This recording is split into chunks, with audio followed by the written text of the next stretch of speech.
सब्जियां बहुत लेंगी, चलो फल लेते हैं। चल सेब लेंगे, सेब। वो देख। अरे हाँ, भैया 1 किलो सेब देना।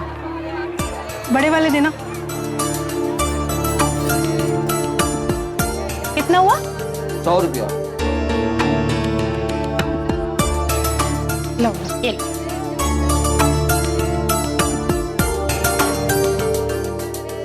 अच्छा चलो। अच्छा सुन रानी, हाँ पैर बहुत दुख रहे हैं, थोड़ा आराम करते हैं फिर आगे चलते हैं। ठीक है चल। करीना दीदी, थैंक यू। कल आपने मुझे फिर से बचाया। थैंक यू मत बोल, अब अफसोस हो रहा है क्यों बचाया।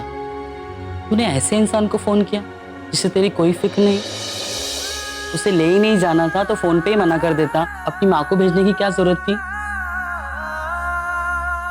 मैं भी वही सोच रही थी, फोन तो मैंने हरमन जी को किया था,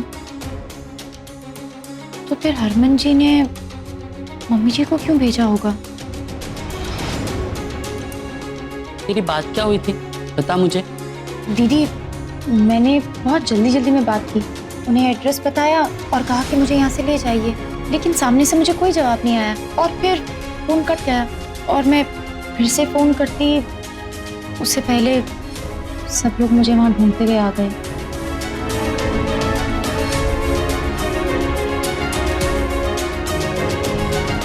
दीदी ये भी तो हो सकता है ना कि हरमन जी के बजाय मम्मी जी ने फोन उठाया हो और ये बात हरमन जी को खुद पता भी ना हो। खुद को बहलाने के लिए कुछ भी सोच ले। तेरे हरमन जी के बारे में बहुत कुछ सुन चुकी हूँ तेरे ही मुंह से। हो सकता है वो अच्छे इंसान हो, लेकिन अब नहीं नहीं दीदी, वो सच में बहुत अच्छे हैं। आप जब उनसे मिलेंगी ना तो उन्हें जानेंगी और फिर आप खुद ये बात बोलेंगी। मुझे नहीं जानना, उस समाज के सारे लोग एक जैसे होते हैं। मैं यही अपने ही लोगों के बीच में खुश हूँ।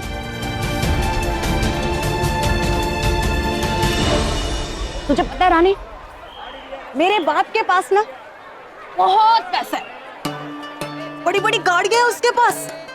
दिल्ली में 4-4 बंगले हैं। अगर एक बंगला मुझे दे देता ना तो ये फुटपाथ पे बैठ के आज सेब नहीं खा रही होती। मेरे माँ की कोख से पैदा हुआ भाई आज बड़ी बड़ी गाड़ियों में घूम रहा होगा और मैं। वो ना रवीना, उन बातों में क्या रखा है? अरे हमारे अपने ही हमें नहीं स्वीकारते, उनके लिए तो हम मर चुके। तुम लोगों से अपनी जैसी एक किन्नर नहीं संभाली गई। पैसा चाहिए, पैसा चाहिए तुझे, पैसा चाहिए, बोल कितना चाहिए। मुंह मांगी कीमत दूंगी, पता कितना चाहिए, बोलो कितने पैसे चाहिए।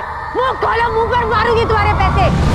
लेकिन तेरे पैसे वाली बात से ना मुझे एक आइडिया आया है।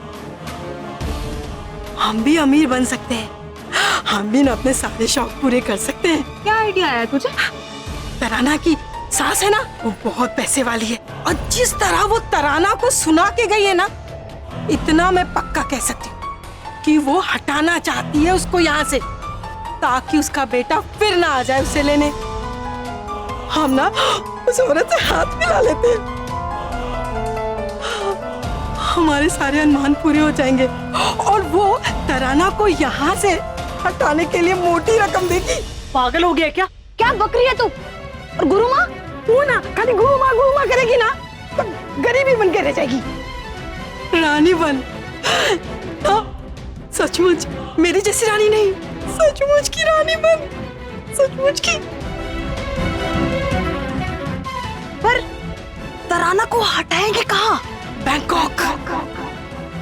उसकी सास तो पैसा देगी ही देगी और हमें वहां से भी मोटी रकम मिलेगी।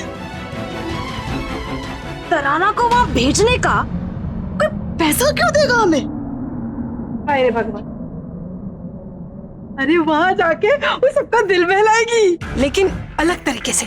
और हम यहाँ अपने सारे शौक पूरे करेंगे, हम अपने सारे अरमान पूरे करेंगे। सोच जरा, सोच, दिमाग पे जोर दे।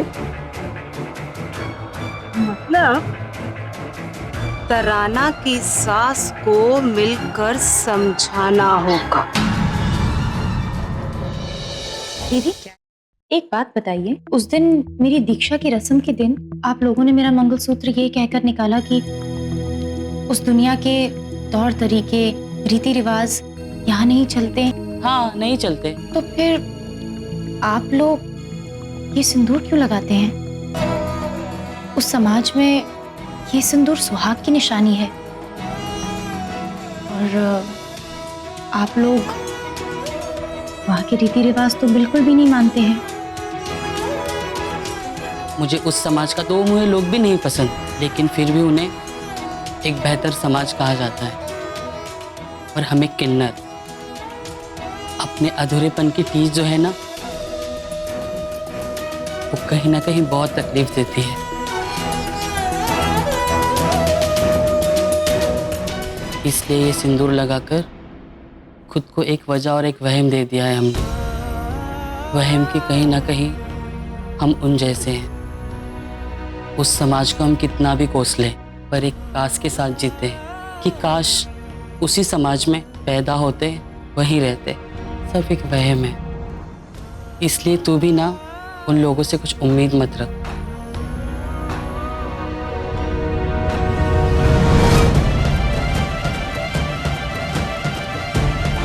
बाजार के पीसीओ से तराना ने ही फोन किया था, मगर मैं चुप रही। इसे समझाने से ये नहीं समझेगी। जिस तरह इसकी सास ने आकर